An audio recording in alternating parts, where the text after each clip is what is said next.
So after about 20 minutes, about 40 minutes, the nurse left the room and I was left alone with Dr. G. And then Dr. G did something that was just purely sadistic.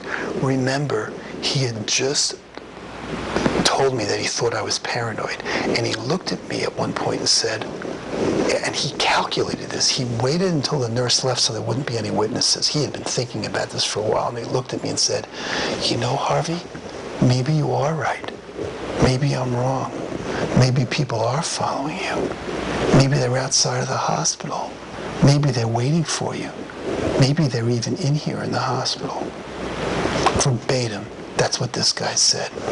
Again, you've been working with people long enough, taking apart and putting back together that puzzle.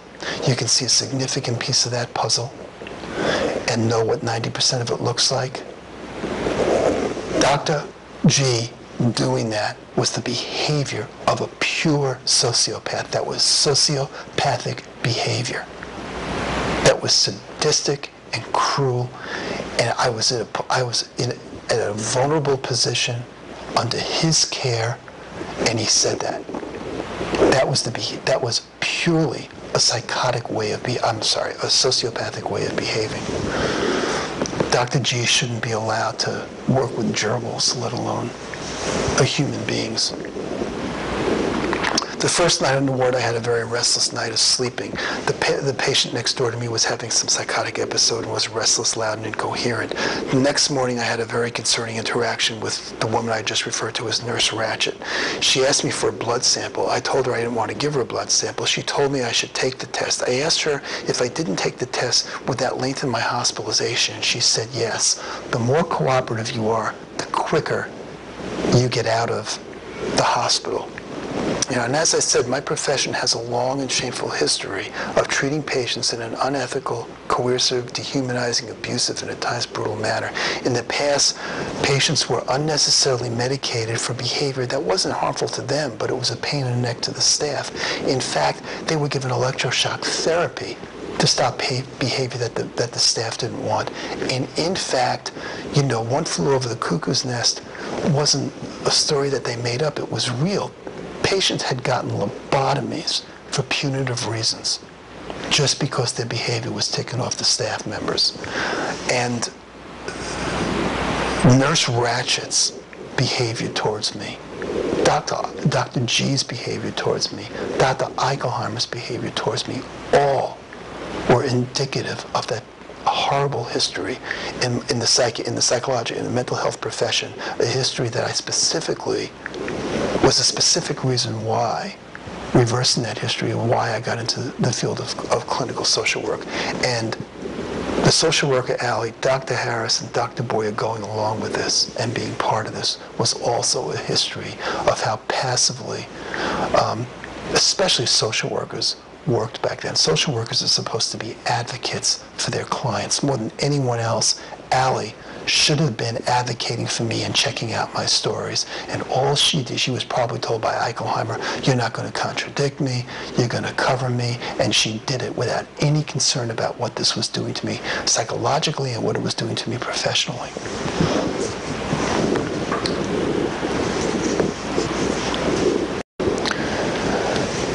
So obviously the reforms that I fought for and other mental health professionals fought for back in the 60s and 70s never reached Denver General Hospital, where clinical staff hospitalize a patient that they know shouldn't be hospitalized. They act unprofessionally and unethically in an effort to protect their jobs, careers, and to cover their political butts. While I was in the hospital, though, Officer Gann, you remember good old Officer Gann, who just really wanted to help me, had access to all of my USB flash drives, CDs, and other material, including multiple copies of this document. I later found that the police had put some sort of spyware on the USB key that did two things. First of all, if I opened a file on that USB key, which USB keys are, flash drives are rewritable, I made a change and then went to save it, the document got deleted. Secondly, it was spyware that turned CDs that were only readable CDs into writable CDs. In other words, I would put a CD in and type on it and try to make changes and try to save it, and it would give me a sign saying it couldn't do it, was a read-only CD. I would put in this USB key and then put the CD back in, and all of a sudden I could save changes to it. Okay, and they had done that for a specific reason. You know, in August, I got another copy from a friend of this documentation that the police didn't get their hands on, and they had used that spyware on my CDs because they deleted sections of this documentation, and they deleted it and then resaved it the same way on all the CDs, so they all looked the exact same. And they had taken it and had taken those things, those certain things out. And on the full documentation, my complete documentation, I have a list of all of the alterations they made. But I want to just mention a few of them here for you, so you'll see what I'm talking about. They deleted the June 27, 2007 entry where I talked about emailing all of this stuff to the mayor's office. On August 31st, the August 31st entry they altered when I was discussing the Denver Police Department contacting my place of work and telling them that I was being followed by some very dangerous people and I must be involved with them, and also the fact that the part where I talked about Sergeant Jones terrorizing me. They deleted the July 25th entry, which talked about Detective Nebel saying there was nothing suspicious about the 100 calls I received from, and the fact that I was talking about the fact that I was poisoned just a couple days after I told Detective Nebel that I was afraid that I would be poisoned. They also deleted my discussions with him about my neighbors from the Middle East. They also deleted the September 20, 2008 entry and talking about the fact that the Denver police investigated 2 men from the Middle East and notified the management of my apartment complex about that, but they did nothing else to help me. They deleted another one where I talked about my suspicions that they had interfered and gotten my realtor Grant to question me, and also interfered with my trying to get a job at Children's Hospital. Them deleting those 2 entries verified the fact that they had actually approached those 2 people and interfered, and they didn't want anybody, after they killed me or they got rid of me, seeing this document and going back and questioning them and questioning these 2 people and seeing all the despicable things and contradictory things the police had done to me for so long, and how they were really out trying to get me.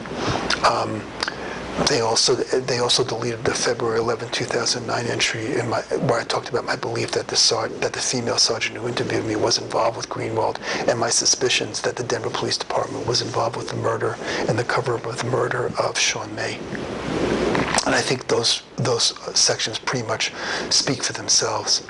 Also, during my hospitalization, I told Officer Gann and the clinical staff at the hospital about my car locks being opened. And remember how I talked about telling Detective Nebel about all the phone calls, and then the phone call stopped, telling him that I was afraid I would get poisoned, and then I got poisoned. Well, after I told her and the staff at the hospital about my door locks in my car being opened all the time, since that time, 2 years ago, my door locks in my car have never been opened again once. What else do I need to say? So after the hospitalization, I started staying at hotels again. I couldn't go back to my apartment. It was too saturated. My hotel rooms were broken into on June 15th and June 27th. I rented an apartment, put a medical lock on it, on the front entry door. That got broken into, so I left and started staying in hotel rooms again, which were being broken into, and my body was constantly showing the signs of abuse by mason sand, redness and itching,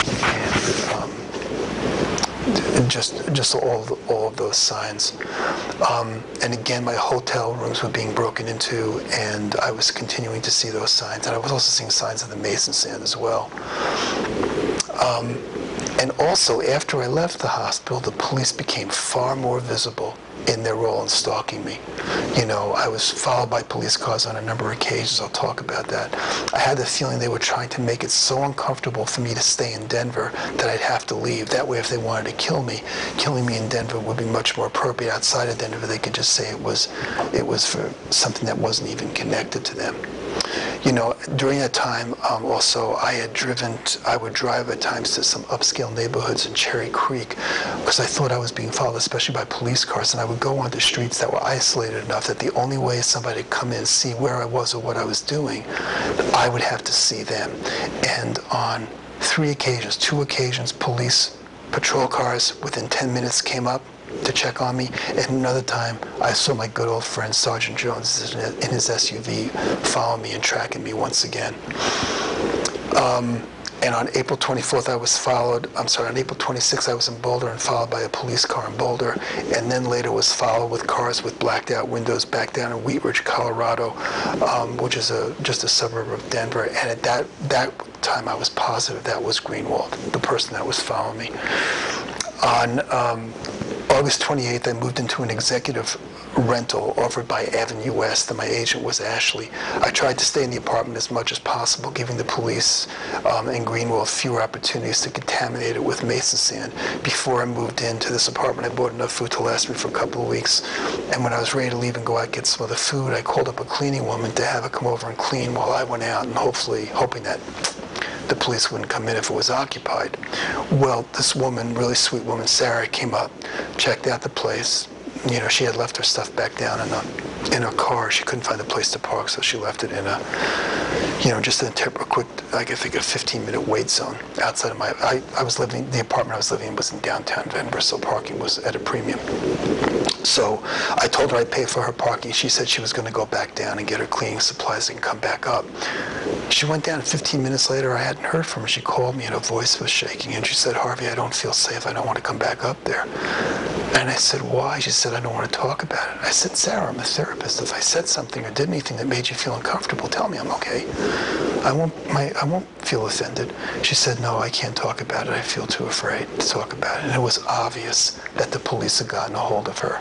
And the question was, how did they know that I had called her? It just reaffirmed for me the fact that these people were monitoring my phone calls, and I was being monitored, with video monitoring also as well.